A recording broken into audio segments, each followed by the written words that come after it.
ಮುಂದಿನದಾದ ಅಧ್ಯಾಯ ಧಾತುಗಳ ಆವರ್ತನೀಯ ವರ್ಗೀಕರಣವನ್ನ ಅಭ್ಯಾಸ ಮಾಡೋಣ.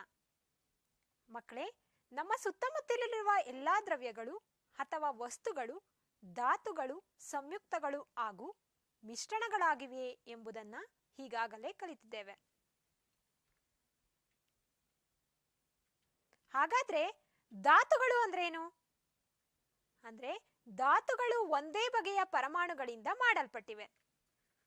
ಇಂದಿಗೆ ನಮಗೆ 118 ಧಾತುಗಳು ತಿಳಿದಿವೆ. ಇವುಗಳಲ್ಲಿ 94 ಧಾತುಗಳು ನೈಸರ್ಗಿಕವಾಗಿ ದೊರೆಯುತ್ತವೆ. ನಂತರ ಧಾತುಗಳ ವರ್ಗೀಕರಣದ ಆರಂಭಿಕ ಪ್ರಯತ್ನಗಳು. ವಿಜ್ಞಾನಿಗಳು ಧಾತುಗಳನ್ನು ಅವುಗಳ ಗುಣಗಳಿಗನುಗುಣವಾಗಿ ವರ್ಗೀಕರಣ ಮಾಡುವ ಹಲವಾರು ಪ್ರಯತ್ನಗಳನ್ನು ಮಾಡಿ ಗೊಂದಲಗಳಿಂದ ಹೊರಬಂದು ವ್ಯವಸ್ಥಿತವಾಗಿ ಜೋಡಣೆಯನ್ನು ರೂಪಿಸಿಕೊಂಡರು. ಪ್ರಾರಂಭದಲ್ಲಿ ಧಾತುಗಳನ್ನು ವರ್ಗೀಕರಿಸುವ ಪ್ರಯತ್ನಗಳ ಫಲವಾಗಿ ಅಲ್ಲಿಯವರೆಗೆ ತಿಳಿದಿದ್ದ ಧಾತುಗಳನ್ನು ಕೇವಲ 2 ಗುಂಪುಗಳಾಗಿ ವಿಂಗಡಿಸಿದರು. ಅವುಗಳು ಲೋಹಗಳು ಮತ್ತು ಅಲೋಹಗಳು. ಧಾತುಗಳ ಗುಣಲಕ್ಷಣಗಳ ಕುರಿತಾದ ಜ್ಞಾನ ಹೆಚ್ಚಾದಂತೆ ಮುಂದಿನ ವರ್ಗೀಕರಣದ ಪ್ರಯತ್ನಗಳಾದವು. ಅವುಗಳಲ್ಲಿ ಮೊದಲನೆಯದು ಡೋಬರೈನರ್ನ ತ್ರಿವಳಿಗಳು. 1817ರಲ್ಲಿ ಜರ್ಮನಿಯ ರಸಾಯನ ತಜ್ಞರಾದ ಜೋಹಾನ್ ವೂಲ್ಫ್ ಗ್ಯಾಂಗ್ ಡೋಬರೈನ್ ಅವರು ಒಂದೇ ರೀತಿಯ ಗುಣಗಳನ್ನು ಹೊಂದಿರುವ ಧಾತುಗಳನ್ನು ವರ್ಗೀಕರಿಸಲು ಪ್ರಯತ್ನಿಸಿದರು. ಅವರು ತಲಾ 3 ಧಾತುಗಳಿರುವ ಕೆಲವು ಗುಂಪುಗಳನ್ನು ಗುರುತಿಸಿದರು. ಈ ಗುಂಪುಗಳನ್ನು ತ್ರಿವಳಿಗಳು ಎಂದು ಕರೆದರು. ಡೋಬರೈನರ ತ್ರಿವಳಿಯ 3 ಧಾತುಗಳನ್ನು ಅವುಗಳ ಪರಮಾಣು ರಾಶಿಯ ಏರಿಕೆ ಕ್ರಮದಲ್ಲಿ ಬರೆದಾಗ ಅವುಗಳಲ್ಲಿ ಮಧ್ಯದ ಧಾತುವಿನ ಪರಮಾಣು ರಾಶಿಯು ಉಳಿದೆರಡು ಧಾತುಗಳ ಪರಮಾಣು ರಾಶಿಗಳ ಸರಿಸುಮಾರು ಸರಾಸರಿಯಾಗಿರುತ್ತದೆ ಎಂದು ಡೋಬರೈನ್ ಅವರು ತೋರಿಸಿದರು. ಉದಾಹರಣೆಗೆ ಲಿಥಿಯಂ, ಸೋಡಿಯಂ ಮತ್ತು ಪೊಟ್ಯಾಷಿಯಂ ಈ ತ್ರಿವಳಿ ಧಾತುಗಳ ಪರಮಾಣು ರಾಶಿಯು ಕ್ರಮವಾಗಿ 6.9, 23.0, 39.0 ಆಗಿದೆ. ಲಿಥಿಯಂ ಮತ್ತು ಪೊಟ್ಯಾಷಿಯಂ ಪರಮಾಣುಗಳ ಸರಾಸರಿ 6.9 plus 39.0 is equal to 45.9 divided by 2 is equal to 22.95.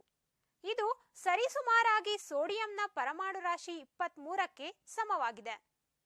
ಡೋಬರೈನರ್ ರವರು ಆ ಕಾಲದಲ್ಲಿ ತಿಳಿದಿದ್ದ ಧಾತುಗಳಲ್ಲಿ ಕೇವಲ 3 ತ್ರಿವಳಿಗಳನ್ನು ಮಾತ್ರ ಗುರುತಿಸಲು ಸಾಧ್ಯವಾಯಿತು.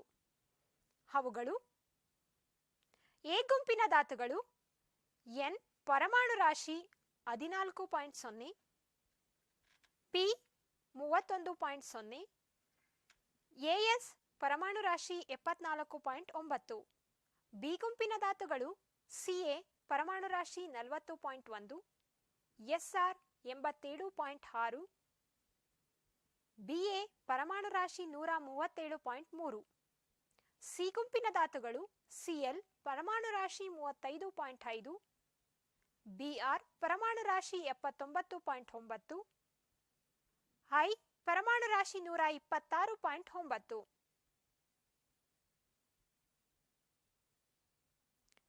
ಉಳಿದ ಧಾತುಗಳಿಗೆ ಈ ಪದ್ಧತಿ ಸರಿಹೊಂದಲಿಲ್ಲ. ಆದ್ದರಿಂದ ತ್ರಿವಳಿಗಳಾಗಿ ವರ್ಗೀಕರಿಸುವ ಪದ್ಧತಿ ಉಪಯುಕ್ತವೆನಿಸಲಿಲ್ಲ. ನಂತರ ನ್ಯೂಲ್ಯಾಂಡ್ಸ್ ರವರ ಅಷ್ಟಕಗಳ ನಿಯಮ. 1866ರಲ್ಲಿ ಆಂಗ್ಲ ವಿಜ್ಞಾನಿಯಾದ ಜಾನ್ ನ್ಯೂಲ್ಯಾಂಡ್ಸ್ ರವರು ಧಾತುಗಳನ್ನು ಅವುಗಳ ಪರಮಾಣು ರಾಶಿಯ ಏರಿಕೆ ಕ್ರಮದಲ್ಲಿ ಜೋಡಿಸಿದರು. ಅವರು ಅತಿ ಕಡಿಮೆ ಪರಮಾಣು ರಾಶಿ ಹೊಂದಿರುವ ಹೈಡ್ರೋಜನ್ ಧಾತುವಿನಿಂದ ಪ್ರಾರಂಭಿಸಿದರು ಮತ್ತು 56ನೇ ಧಾತುವಾದ ಥೋರಿಯಂನಿಂದ ಕೊನೆಗೊಳಿಸಿದರು. ಪ್ರತಿ 8ನೆಯ ಧಾತುವಿನ ಗುಣಗಳು ಮೊದಲನೆಯ ಧಾತುವಿನ ಗುಣಗಳೊಂದಿಗೆ ಹೋಲಿಕೆಯಾಗುತ್ತಿದ್ದುದನ್ನು ಪತ್ತೆ ಮಾಡಿದರು.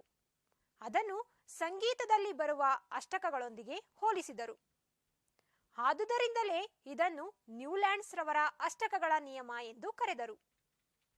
ನ್ಯೂಲ್ಯಾಂಡ್ಸ್ ರವರ ಅಷ್ಟಕಗಳಲ್ಲಿ ಲಿಥಿಯಂ ಮತ್ತು ಸೋಡಿಯಂಗಳ ಗುಣಗಳು ಒಂದೇ ಇರುವುದು ಕಂಡುಬಂದಿತು. ಸೋಡಿಯಂ ಧಾತುವು ಲಿಥಿಯಂನ ನಂತರದ 8ನೇ ಧಾತುವಾಗಿದೆ. ಹಾಗೆಯೇ ಬೆರಿಲಿಯಂ ಮತ್ತು ಮೆಗ್ನೀಷಿಯಂಗಳ ಲಕ್ಷಣಗಳು ಒಂದನ್ನೊಂದು ಹೋಲುತ್ತವೆ. ನ್ಯೂಲ್ಯಾಂಡ್ಸ್ ರವರ ಅಷ್ಟಕಗಳ ನಿಯಮವನ್ನು ಈ ಕೋಷ್ಟಕದ ಮೂಲಕ ನಾವು ತಿಳಿದುಕೊಳ್ಳಬಹುದು. ಸಾ ಆ ಗುಂಪಿನಲ್ಲಿ H F C L CO ಮತ್ತು NI BR ಬರುತ್ತದೆ. ರಿ ಆ ಗುಂಪಿನಲ್ಲಿ LI NA K CU RB ಬರುತ್ತದೆ. ಗ ಗುಂಪಿನಲ್ಲಿ BE MG CA ZN SR ಕಂಡುಬರುತ್ತದೆ. ಮಾ ಗುಂಪಿನಲ್ಲಿ B AL CR Y CE ಮತ್ತು LA ವರ್ಗೀಕೃತವಾಗಿದೆ ಮತ್ತು ಪ ಗುಂಪಿನಲ್ಲಿ C SI TI IN ZR ಕಂಡುಬರುತ್ತದೆ. ದ ಗುಂಪಿನಲ್ಲಿ N P MN AS ವರ್ಗೀಕೃತವಾಗಿದೆ ಮತ್ತು ನಿ ಗುಂಪಿನಲ್ಲಿ O S FE SE ವರ್ಗೀಕೃತವಾಗಿದೆ. ವಿದ್ಯಾರ್ಥಿಗಳೇ, ನ್ಯೂಲ್ಯಾಂಡ್ಸ್ ರವರ ನಿಯಮ ವಿಜಯಿಯಾಯಿತಾ? ಇಲ್ಲ, ಇದು ಕೂಡ ಯಶಸ್ವಿಯಾಗಲಿಲ್ಲ. ಇದರ ಕುಂದುಕೊರತೆಗಳು: ಮೊದಲು, ಅಷ್ಟಕಗಳ ನಿಯಮವು ಕೇವಲ ಕ್ಯಾಲ್ಸಿಯಂ ಹೊರಗೆ ಮಾತ್ರ ಅನ್ವಯಿಸುತ್ತದೆ. ಕ್ಯಾಲ್ಸಿಯಂನ ನಂತರದ ಪ್ರತಿ 8ನೆಯ ಧಾತುವಿನ ಗುಣಗಳು ಮೊದಲನೆಯ ಧಾತುವಿನ ಗುಣಗಳಂತೆ ಇರುವುದಿಲ್ಲ. ನ್ಯೂಲ್ಯಾಂಡ್ಸ್ ರವರು ನಿಸರ್ಗದಲ್ಲಿ ಕೇವಲ 56 ಧಾತುಗಳಿವೆ, ಭವಿಷ್ಯದಲ್ಲಿ ಯಾವುದೇ ಧಾತುಗಳ ಆವಿಷ್ಕಾರವಾಗುವುದಿಲ್ಲ ಎಂದು ಊಹಿಸಿದ್ದರು. ಆದರೆ ನಂತರದಲ್ಲಿ ಹಲವಾರು ಹೊಸ ಧಾತುಗಳನ್ನು ಆವಿಷ್ಕರಿಸಲಾಯಿತು.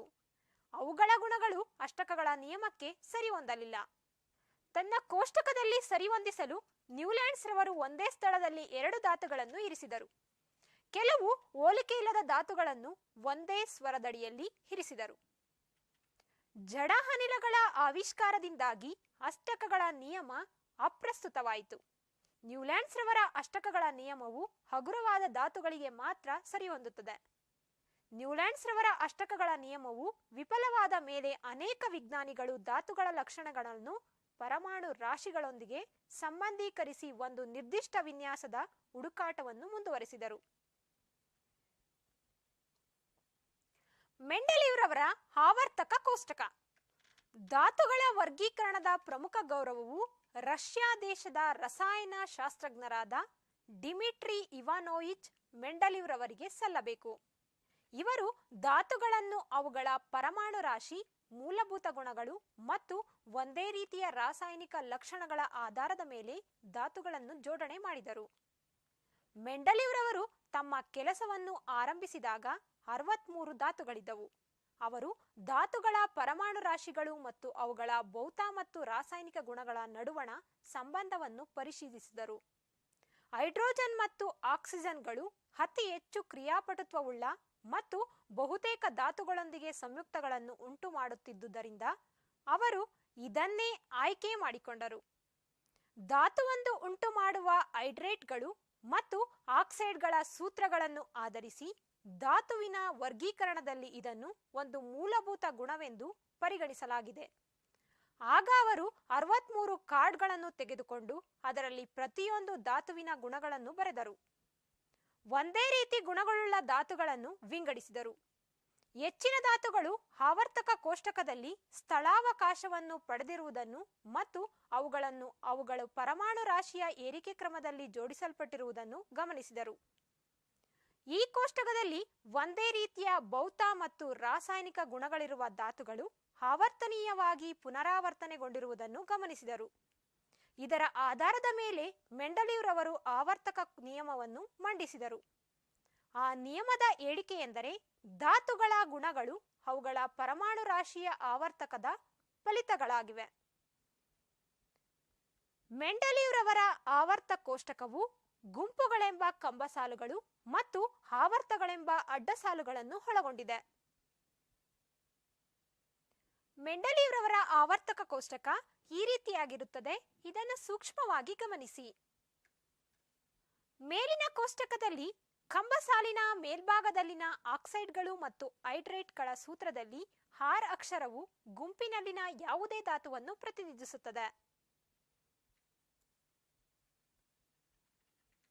ಸೂತ್ರವನ್ನು ಬರೆದಿರುವ ವಿಧಾನದಲ್ಲಿ ಕಾರ್ಬನ್ ಹೈಡ್ರೇಟ್ CH4 ಅನ್ನು RH4 ಎಂದು ಬರೆಯಲಾಗಿದೆ ಮತ್ತು ಕಾರ್ಬನ್ ಡೈಆಕ್ಸೈಡ್ ಅನ್ನು CO2 ಬದಲಿಗೆ RO2 ಎಂದು ಉಲ್ಲೇಖಿಸಿದೆ.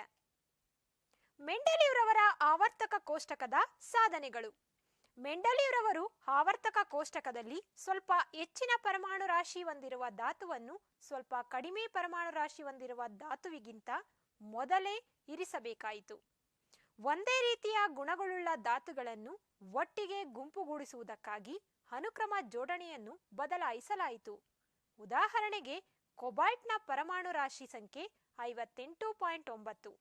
ಇದನ್ನು ನಿಕ್ಕಲ್ನ ಪರಮಾಣು ರಾಶಿ 58.7ಕ್ಕಿಂತ ಮೊದಲೇ ಇಡಲಾಗಿದೆ. ಮೆಂಡಲಿಯವರವರು ಆವರ್ತಕ ಕೋಷ್ಟಕದಲ್ಲಿ ಕೆಲವು ಕಡೆ ಖಾಲಿ ಜಾಗಗಳನ್ನು ಬಿಟ್ಟಿದ್ದರು. ಈ ಖಾಲಿ ಜಾಗಗಳನ್ನು ದೋಷಗಳೆಂದು ಪರಿಗಣಿಸದೆ ಅಲ್ಲಿಯವರೆಗೆ ಆವಿಷ್ಕಾರವಾಗದೇ ಇದ್ದ ಧಾತುಗಳ ದೊರೆಯುವಿಕೆ